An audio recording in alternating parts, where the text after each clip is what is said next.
교독합니다. 우리 창세기 13장 14절에서 18절까지 말씀 봅시다. 구약 성경 16페이지입니다. 창세기 13장 14절에서 18절까지 말씀입니다. 우리 한 절씩 교독합니다. 롯이 아브람을 떠난 후에 여호와께서 아브람에게 이르시되 너는 눈을 들어 너희 있는 곳에서 북쪽, 남쪽 그리고 동쪽과 서쪽을 바라보라. 내가 내 자손이 땅에 티끌 같게 하리니 사람이 땅에 티끌을 능히 셀 수 있을진데 내 자손도 세리라.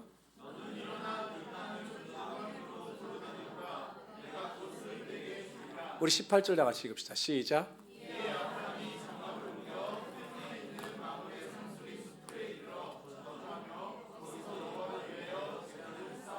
아멘.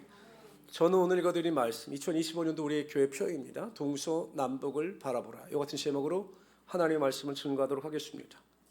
하나님께서요, 하나님의 말씀에 순종하여 친척 본토 아비집을 떠나 하나님의 말씀대로 떠나갔던 아브라함을 축복하셨습니다. 그런데요, 롯은 아무것도 한 게 없습니다. 근데 하나님께서 아브라함으로 인하여 롯까지 축복하신 거죠.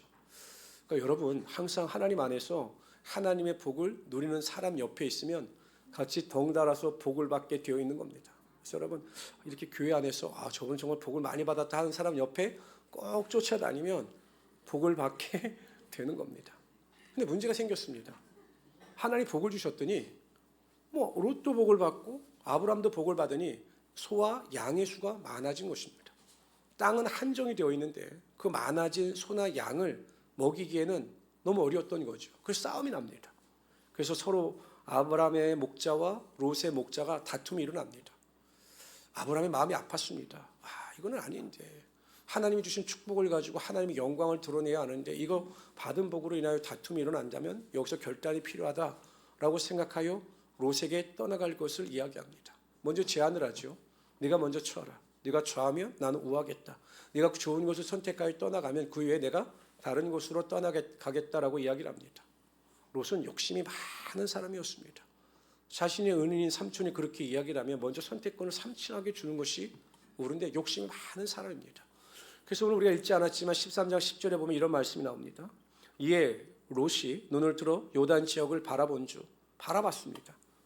수알까지 온 땅에 물이 넉넉하니 여호와께서 소돔과 고모라를 멸하시기 전이었으므로 여호와의 동산 같고 애굽 땅과 같았더라. 그러니까 자신의 당장의 유익을 위해서 하나님을 의지하지도 않고 당장 자신의 유익을 위해서 자신이 소욕을 따라 욕심을 따라 그런 선택하고 결정하여 거룩하지 못한 소돔과 고모라 땅으로 나아가고 말았습니다. 이제 아브라함의 차례입니다. 아브라함도 결단을 해야 합니다. 어디로 가야 할지 결단을 해야 합니다. 그런데 하나님께서 아브라함에게 나타나셔서 오늘 저와 여러분이 읽은 14절 말씀을 알려주신 것입니다. 롯이 아브라함을 떠난 후에 다시 한번 읽어볼까요? 여기는 중요한 말씀을 우리 14절 말씀 한번 시작 있습니다. 시작. 롯이 아브라함을 떠난 후에 여호와께서 너희 있는 곳에서 여기서 보면 북쪽과 남쪽과 그리고 동쪽과 서쪽을 바라봐라. 여기서 이런 바라보라가 히브리어로 우레에입니다. 우레에. 근데 이 우레에라고 하는 것은 그냥 단지 보다 이 루겟, 영어로 루겟 이게 아닙니다. 이 히브리어 깊은 뜻은 이렇습니다. 구체적인 목적을 가지고 주의 깊게 바라보라는 것입니다. 어떤 목적과 관념을 가지고 의미를 가지고 깊이 주의 깊게 바라보라. 이것이 우레의 히브리어 원어의 의미입니다. 성경 주석가들은 이 본문을 이렇게 해석합니다. 인간적인 눈으로 보이는 것만 보지 말고 보이지 않는 하나님의 영적인 약속과 질서를 바라봐라. 이것이 정확한 본문의 해석이다. 이렇게 설명을 합니다. 하나님께서 아브라함에게 원하는 것이 무엇인가? 롯처럼 그냥 육신에 보여지는 대로 판단되어지는 대로 결정하지 말고 나의 약속을 부여잡고 지금은 보이지 않지만 보이지 않는 하나님의 약속의 땅, 비전의 땅을 바라보며 나아가라. 이렇게 아브라함에게 요구하신 것입니다. 히브리서 11장 1절 2절에 보면 믿음은 바라는 것들의 실상이요 보지 못하는 것들의 증거니 선진들이 이로써 증거를 얻었느니라 라고 말씀하셨습니다. 믿음은 바라는 것들의 실상이요 보지 못하는 것들의 증거입니다. 믿음이란 보이지 않는 것을 볼 수 있는 은혜고 능력이며 보이지 않는 것을 보는 것처럼 말하는 것이 믿음인 겁니다. 믿음의 사람은 그렇기 때문에 비전의 사람이죠. 비전이란 보이지 않는 것을 볼 수 있는 능력이 비전인 것입니다. 하나님은 항상 성도들이 믿음을 가지고 그 주시는 비전 가운데 꿈을 꾸며 소망 가운데 살아가기를 원하시는 하나님이 되시는 거죠. 그냥 현실에 매몰되어서 그냥 현실 가운데 빠져 사는 것이 아니라 나의 삶의 형편이 어떠하든지 간에 하나님께서 주시는 꿈과 기대와 소망을 가지고 항상 비전 가운데 꿈꾸며 살아가기를 원하시는 하나님이 되십니다. 그리고 반드시 하나님은 성도들이 꿈꾸는 대로 비전을 소유한 대로 불가능한 상황 가운데서 하늘의 문을 여사 하나님의 놀라운 은혜와 능력이 임하게 하여 주시는 것입니다.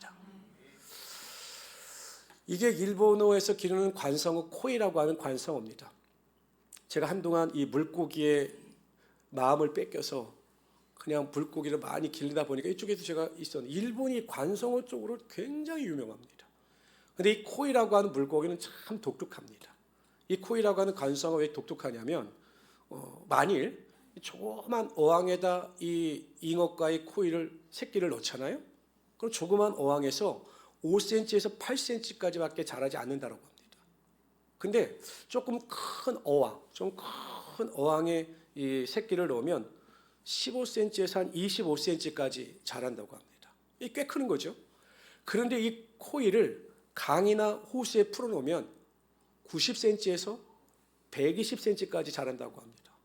아이고 놀라는 사람 우리 고노메 권사님하고 최지아 형제밖에 없어요. 다른 분들은 무슨 말을 하든 그냥 다른 분 놀라요. 저 그런 반응이 있어야 제가 좀 신이 날 텐데. 하여튼 그렇게 잘한대요.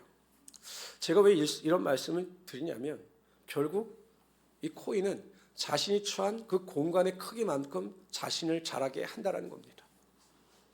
사람을 크게 하는 것이 무엇일까? 사람의 크기를 결정하는 것이 무엇일까? 저는 감히 단언하게 말씀드리지만 그가 꿈꾸는 비전입니다. 내가 가지고 있는 비전의 크기가 내 삶의 크기를 결정하고 내 인생의 크기를 결정하고 사람의 크기를 결정하는 것입니다. 그래서 하나님은 항상 성도들에게 믿음을 가지고 보이지 않는 것을 볼 수 있는 꿈의 사람으로 살아가기를 원하시는 거죠. 요셉이 여러분 그 어려운 환경 가운데서도 견딜 수 있었던 것은 하나님께서 자신에게 보여주신 꿈이 있었기 때문입니다. 저는 2025년도 한 해 동안 우리 모든 성도님들이 다 꿈꾸는 자들이 되시기를 바랍니다. 그냥 단지 처한 환경 가운데 왜 내가 이 정도밖에 안 될까? 내 삶의 환경은 왜 이렇게밖에 되지 않을까라고 하는 절망과 탄식이 아니라 그럼에도 불구하고 그 환경을 뛰어넘는 하나님의 비전을 가지고 넉넉히 이기며 살아갈 수 있는 우리 성도들이 되시기를 바랍니다. 그래서 저는 본문 말씀을 통해서 그럼 하나님은 아브라함에게 어떤 비전을 주셨는가? 또 하나님은 아브라함에게 비전을 이루어가시기 위하여 무엇을 요구하셨고 또 아브라함은 아브라함 스스로 이 비전과 꿈을 이루기 위해서 어떠한 결단과 선택을 했는가에 대하여 살펴보며 함께 은혜를 나누고자 합니다. 첫 번째로요. 하나님께서 아브라함에게 어떤 비전을 주셨는가? 아브라함에게 어떤 비전을 주셨는가를 살펴보도록 하죠. 첫째, 땅에 대한 비전을 주십니다. 우리 15절 다 같이 한번 읽어봅시다. 15절. 네, 있습니다. 시작.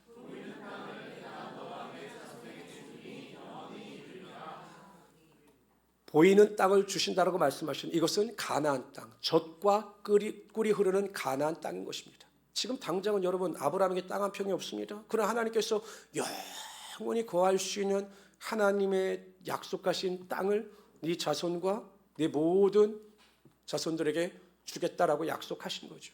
그러니까 여러분 삶의 터전을 하나님께서 마련해 줄 터이니 너는 너무 지금 당장 먹고 마시는 일에 대하여 걱정하지 말아라라고 말씀하고 있는 것입니다.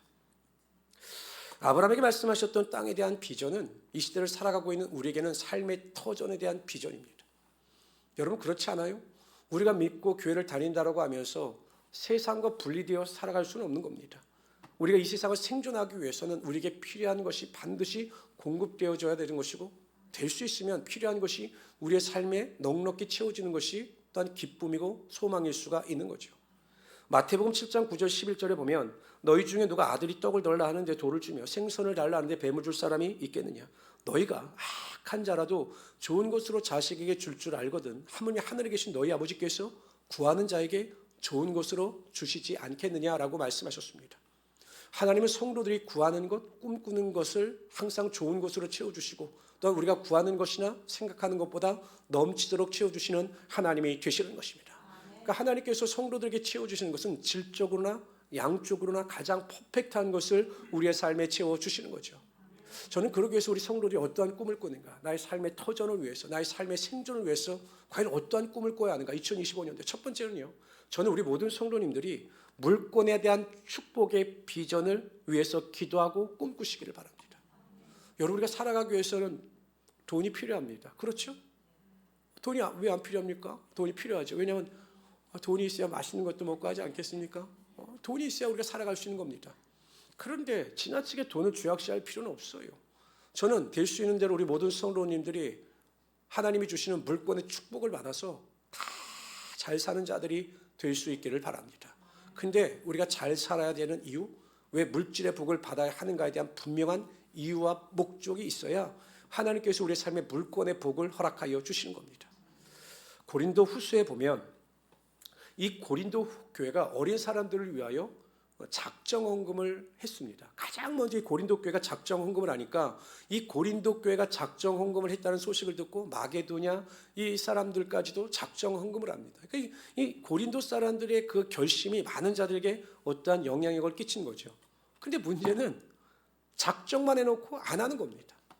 그래서 이제 사도 바울이 고린도 교회를 향해서 이제 선포하고 이야기를 하는데 물질과 관련해서 이렇게 권면을 합니다. 각각 그 마음에 정한 대로 할 것이요 인색함으로나 억지로 하지 말지니 하나님은 즐겨내는 자를 사랑하시느니라. 하나님이 능히 이 모든 은혜를 너에게 넘치게 하시나니 너희가 왜 물질의 복을 받아야 하는가? 이는 너희로 모든 일에 항상 모든 것이 넉넉하여 모든 착한 일을 넘치게 하게 하려 하십니다. 그러니까 하나님께서 우리에게 원하시는 것이 무엇입니까? 모든 일에 항상 넘쳐서 넉넉히 감사함을 넘치게 하시기 위하여, 착한 일을 넘치게 하시기 위하여 우리의 삶에 하나님의 축복이, 물질의 복이 임하기를 원하신다라는 겁니다. 근데 이게 잘못되면 이제 나를 위해서 물질의 욕심이 생기게 되면 이게 탐심이죠. 그러나 하나님을 위한 거룩한 탐심과 욕심은 오히려 하나님 안에서 참된 영광과 은혜가 될 수가 있다라는 겁니다. 제가 이제 어느 교회에 장로임직이 있어서 이제 갔어요. 이제 가서 이제 서류 검사를 다 하는데 이 사람이 장로밖에 너무 젊은 거예요. 제가 보기엔 진짜 이분이 장로를 받을 그게 아닐 것 같은데, 근데 이 출생 연도를 보니까 그래서 이제 면접을 하기 시작합니다. 이제 장로로서 자격이 있나? 이제 이건 교회에서 하는 게 아니라 이제 목사님들이 이제 그걸 하거든요. 심사하는데 이제 제가 옆에서 이렇게 앉아서 봤죠. 그래서 이제 다 끝나고 나서 이제 제가 물어봤어요. 이제 저랑 같이 식사를 하게 돼서. 아니, 안수 집사님은 이렇게 장로 받을 나이가 아닐 것 같은데 어떻게 이렇게 장로를 받게 됐습니까? 라고 이야기했더니 자신의 비전을 이야기하더라고요. 저는 목사님, 어쨌든 제가 하나님을 위해서, 교회를 위해서 내 삶을 드리기를 원한다라고 청년 때부터 제가 하나님께 서원했고 결단했습니다. 그래서 이제 기도한 것이 무엇이냐? 하나님 나에게 물질의 복을 주셔서 내 물질로 하나님을 섬기게 하시고 교회를 섬기게 하여 주십시오.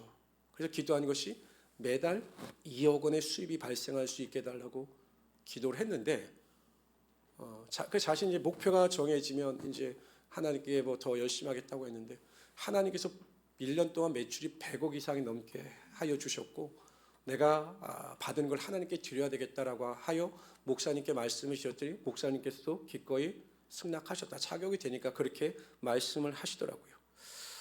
저는 그 이야기를 듣다 그런 생각이 들었습니다. 하나님은 정말 좋으신 하나님이시구나. 그 마음에 선한 사모함이 있으면 하나님은 반드시 그 사모함 가운데 복이 임하게 하여 주시는구나 라는 생각을 하였습니다.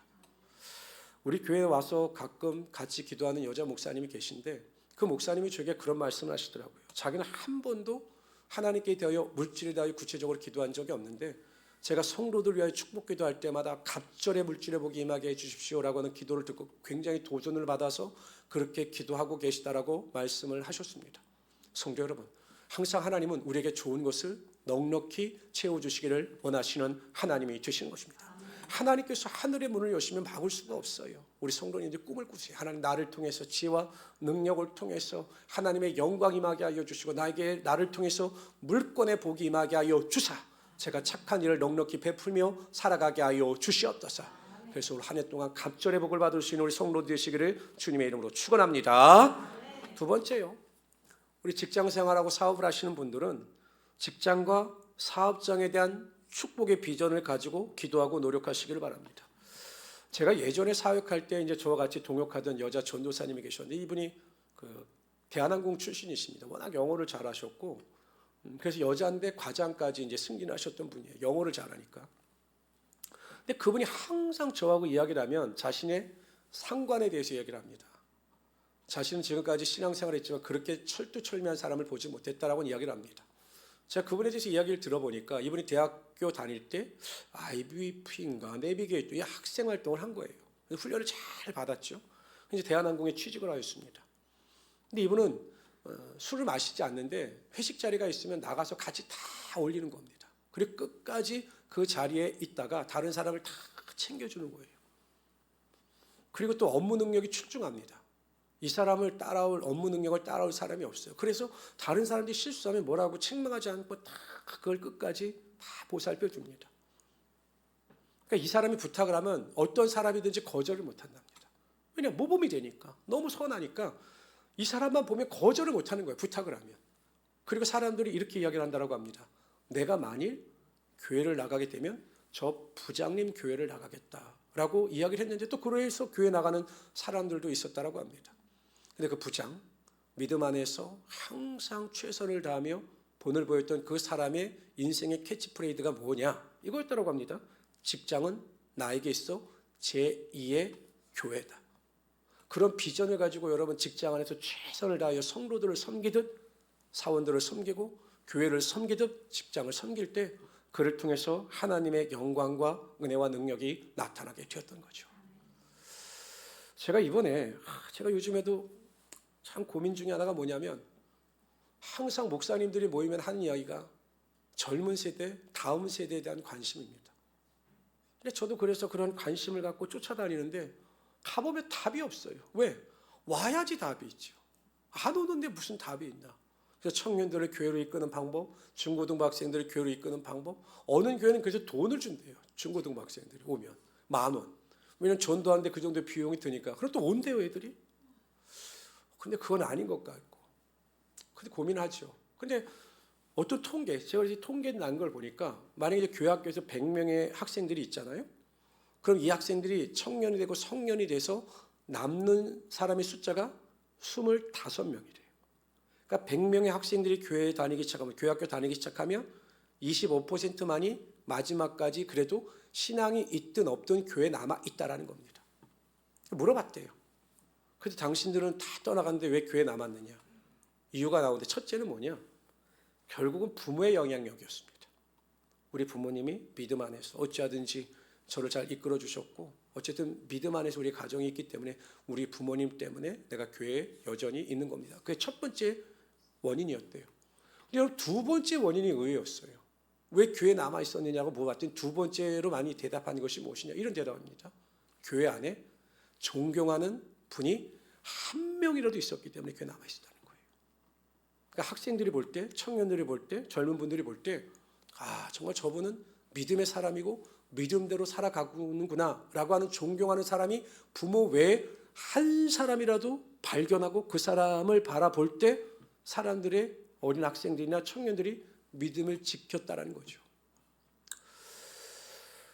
저는 우리 모든 성도님들이 우리 청년이고 중고등부 학생들이고 간에 다음 세대, 다음 사람들에게 신앙의 길을 보여줄 수 있는 모범적인 삶을 살아갈 수 있기를 바랍니다. 그것이 직장이든 그것이 교회이든 그것이 사업장이든 살아계신 하나님의 영광이 나를 흘러 넘칠 수 있도록 꿈과 비전을 가지고 살아갈 수 있는 우리 성도들이 되시기를 바랍니다. 영향력을 끼칠 수 있는 인생들이 되시기를 바랍니다. 정말 긍정적인 영향력을 끼칠 수 있는 사람, 직장에서나 사업장에서나 어디에서나 교회에서나 긍정적인 영향을 끼칠 수 있는 그 비전을 가지고 하나님의 영광을 이루어갈 수 있는 우리 성도들이 되시기를 주님의 이름으로 축원합니다. 두 번째, 하나님은 아브라함에게요 자손에 대한 비전을 주셨습니다. 우리 16절에 같이 읽어봅시다. 있습니다. 시작.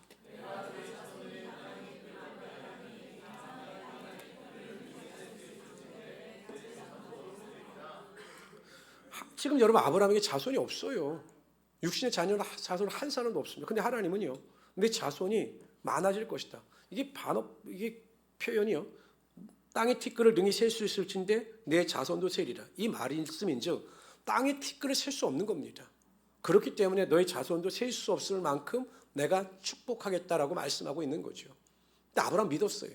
자신에게 한 명의 자손도 없지만 하나님께서 땅의 티끌처럼 셀 수 없을 정도로 자기 자손에게 축복을 주실 것을 믿었습니다. 본 거지요. 믿음으로 바라본 겁니다. 꿈을 꾼 겁니다. 그랬더니 하나님께서 그 아브라함의 믿음대로 되는 역사와 능력이 나타나게 하여 주셨죠.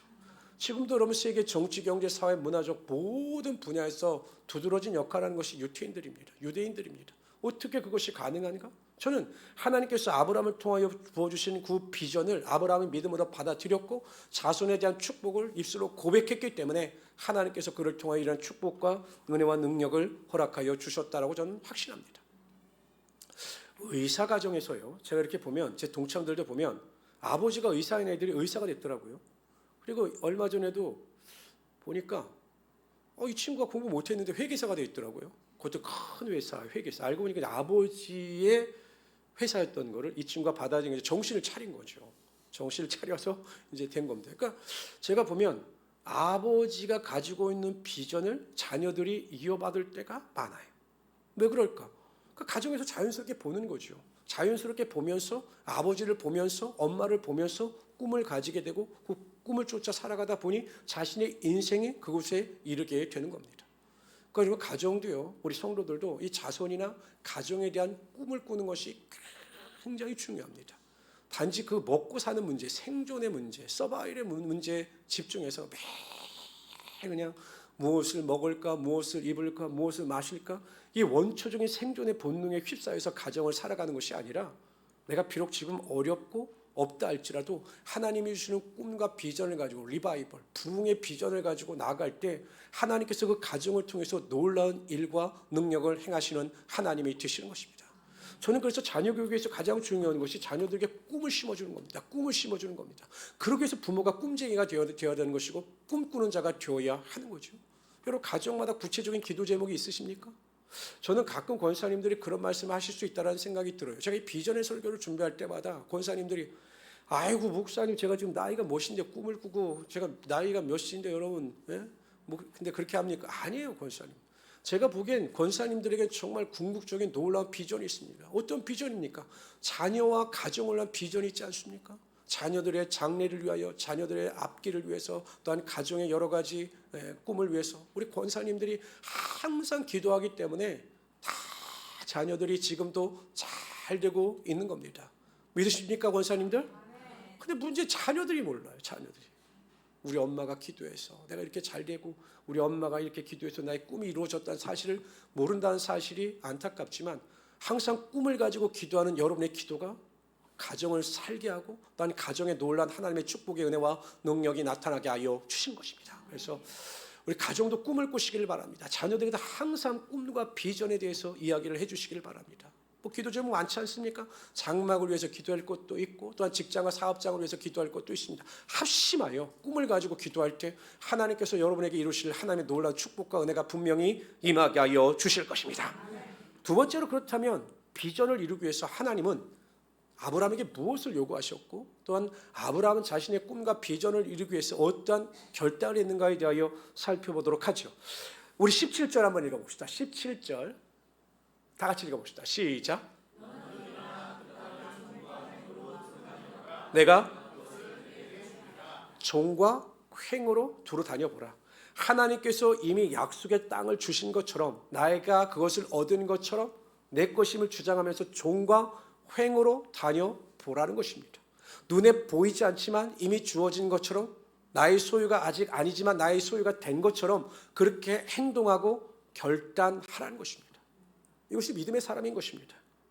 여러분 명상과 비전은 분명히 구별이 되어야 합니다. 망상. 여러분 사람들은 다 꿈을 이야기합니다. 나 뭐가 되고 싶고. 여러분 첫 해가 되면 얼마나 많은 꿈들이 있습니까? 올해 꼭 새해가 되면 하는 꿈 중에 하나가 남자들은 이제 교회 안 다니는 사람들은 금연을 많이 이제 금주 뭐 이거 이야기하고 여성들은 뭘 많이 결심합니까? 네? 다이어트, 맨날 다이어트. 15년째 다이어트, 20년째 다이어트 하는 게 있어요. 제가 어저께도 봤더니 왜 그 유튜브가 나에게 떴는지 아주 기분이 나쁜데, 뚱보들의 모임이라고 하는 그 유튜브가 떴어요. 거기가 260kg, 180kg, 150kg도 이제 모여서 그렇게 하는 게 떠서 한데 보니까 맨날 거기에요. 근데 말은 이야기합니다. 형, 내년 내가 100kg를 뺄 거야. 근데 딴 친구가 얘기해요. 너 지금 3년째 그 이야기하고 있어. 이거 망상입니다. 망상. 그러니까 여러분, 행동이 뒤따르지 않는 꿈은 다 망상이에요. 하나님이 주시는 정확한 비전에는 그 비전을 이루기 위한 희생의 대가가 따르게 되어 있습니다. 무엇을 이루고자 하는 최선과 헌신과 열정과 수고가 따르게 되어 있다는 거죠. 믿음으로 그것을 신하고 고백하면서 이루어진 것처럼 행동하는 최선의 모양이 나타나게 되어 있다는 것입니다. 한 청년이 있었는데 이 청년의 꿈은 세계적인 스포츠 용품을 만드는 것이 꿈이었습니다. 그런데 사람들이 보기에는 그 꿈이 이루어질 것까지 않았습니다. 사무리시라고 하는 곳은 가보니까 그냥 얼마나 싼 곳을 빌렸는지 유리창도 막 군데군데 껴있고 뭐 제대된 집기도 없어요. 그리고 사업을 하다 은행에 융자를 받았는데 부채 비율이 1000%입니다. 거의 망하기 직전이에요, 여러분. 1000%면 뭐 이거 갚을 수도 없는 거죠. 그런데 놀라운 사실은 그가 직원을 모집할 때마다 직원들이 온다는 겁니다.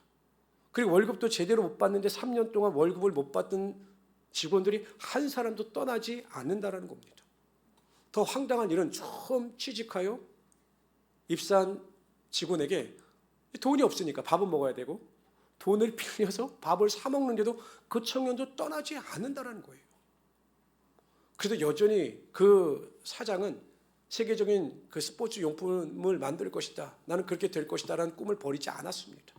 그리고 그 꿈이 이루어진 것처럼 행동했습니다. 그리고 최선을 다했습니다. 그가 누구냐면 나이키 창업자 필 라이트입니다. 10년 만에 그 꿈이 조금씩 이루어지기 시작했고 지금 여러분 나이키가 세계적인 스포츠 용품 회사가 되지 않았습니까? 그때 그의 곁을 떠나지 않았던 그 청년들, 그 동료들에게 물었을 때 떠나지 않은 이유가 그거였다라고 합니다. 반드시 저 사람을 통해서 스포츠 용품 회사가 탄생한 것을 믿었다라는 것입니다. 그 사람에 대한 확신, 그 사람에 대한 헌신, 그 사람에 대한 수고로 인해서 반드시 그것이 꿈이 이루어질 것이다라고 하는 확신을 가졌다. 그래서 우리는 그의 곁을 떠나지 않았다라고 이야기를 했다라고 합니다. 우리가 비전을 이루기 위해서는 구체적인 행동이 있어야 합니다. 우리가 1년 동안 동서남북을 바라보면서 하나님께서 나에게 주신 비전, 물질에 대한 비전, 가정에 대한 비전, 사업장에 대한 비전, 진로에 대한 비전, 직장에 대한 비전을 이루기 위해서는 우리 또한 구체적인 행동이 있어야 하는 것입니다. 가장 중요한 것은 기도하는 겁니다. 기도하지 않고는 어떠한 꿈도 비전도 이루어지지 않습니다. 왜? 하나님께서 도와주시지 않기 때문이죠. 여러분의 꿈이 크기가 크십니까? 그럼 더 간절히 기도하십시오. 기도하지 않는 꿈은 절대 이루어지지 않아요. 저는 확실합니다. 그러나 아무리 내가 연약하고 부족하다 할지라도 내 꿈을 가지고 하나님 앞에 나와 간절히 기도할 때 하나님께서 하늘의 문을 여시고 여러분의 꿈 가운데 함께하여 주시고 비전이 이루어지게 하여 주실 것입니다. 두 번째는요, 기도할 뿐만 아니라 내가 이루고자 하는 그 분야에서 최선을 다하시기를 바랍니다. 저는 이 말이 진리라고 생각합니다. 내가 하고 싶은 일을 하기 위해서는 반드시 하기 싫은 일을 해야 합니다. 사람들은 매일 하고 싶은 일만 하기를 원해요. 근데 절대 인생은 그렇지 않아요. 내가 하고 싶은 일을 하기 위해서는 하기 싫은 일을 해야 하는 것입니다. 어떤 분이 그 이야기를 하더라고요. 아유, 목사님, 저는요 그냥 이 취미 생활이 너무 좋아요. 제 취미 생활을 통해서 그 직장 생활의 스트레스를 다 떨쳐버립니다. 그 이야기를 하더라고요. 자기는 그래서 직장 생활을, 취미 생활을 하기 위해서 직장 생활을 한다고. 하고 싶은 일을 하기 위해서 하기 싫은 일을 해야 하는 거죠. 근데 교회에서도 그렇고 사람들을 보면 항상 하고 싶은 일만을 하려고 합니다. 교회 안에서 보면 봉사도 그렇고 무슨 일도 하고 내가 하고 싶은 일만, 하기 싫은 일을 하려고 하질 않아요. 근데 인생은 그렇지 않습니다. 하고 싶은 일이 있다면 반드시 하기 싫은 일이 닥칠 때에도 그 일도 감사함으로 이루어 나가고 최선을 다할 때 하나님께서 여러분의 삶의 꿈과 비전이 반드시 이루어지게 하여 주실 것입니다. 최선을 다하는 삶을 사십시오. 최선, 무슨 일이든지 최선을 다하시기를 바랍니다. 두 번째, 아브라함은 하나님께서 주시는 비전을 이루기 위해서 예배의 자리로 나갔습니다. 우리 18절 한번 다 같이 읽어봅시다. 18절 있습니다. 시작.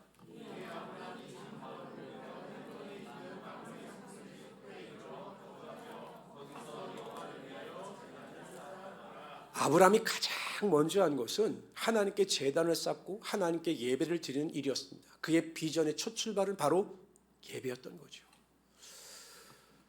영국에서 메이플라워를 타고 100여 명의 사람들이 미 아메리카 땅에 정착합니다. 그 중에 35명 정도가 청교도였습니다. 신앙을 가진 사람들이었습니다. 근데 그 신앙을 가진 사람들, 그 메이플라워에 탔던 모든 사람들이 그곳에 도착하자마자 가장 먼저 세운 것은 교회와 학교였습니다. 왜? 그들은 하나님께 예배를 드리고자 하는 종교적 자유를 위하여 이 땅을 밟았기 때문에 하나님을 예배하기 위해서 자신의 집보다 먼저 교회를 세웠고 그 교회를 통해서 하나님께 먼저 예배하는 자리로 나아갔습니다. 그럴 때 하나님께서 그들의 그 예배의 모습을 통하여 아메리카 땅에 놀라운 풍요를 허락하여 주신 거죠. 예배는 하나님과 이 관계가 어떠한지를 보여주는 성도의 신앙활동입니다. 그러니까 예배의 태도를 보면 그분의 신앙의 모습이 어떠한지를 판단할 수가 있다는 것입니다. 그런데 열정적인 비전가는 열정적인 예배자입니다. 예배 가치를 인정하고 예배를 소중히 여기며 예배를 통하여 온전히 하나님께 영광 돌리기를 원하는 사람들이 하나님께 주시는 비전을 꿈꾸는 자들인 것입니다. 예배에 승리하는 자가 반드시 자신이 꿈꾸는 비전에 승리하게 될 것입니다. 저는 올 한 해 동안 우리 모든 성도님들이 이 예배의 자리를 소홀히 여기지 말고 주일 예배뿐만 아니라 될 수 있는 대로 예배의 자리에 나와 기도하고 찬양하고 감사함으로 말미암아 하나님과의 온전한 관계를 통해서 여러분이 꿈꾸는 비전을 이루어 가시기를 주님의 이름으로 축원합니다. 다 같이 한번 우리 요엘서 2장 28절 29절 읽어봅시다. 시작. 내가 내 영을 만민에게 부어주십시니 너희 자녀들이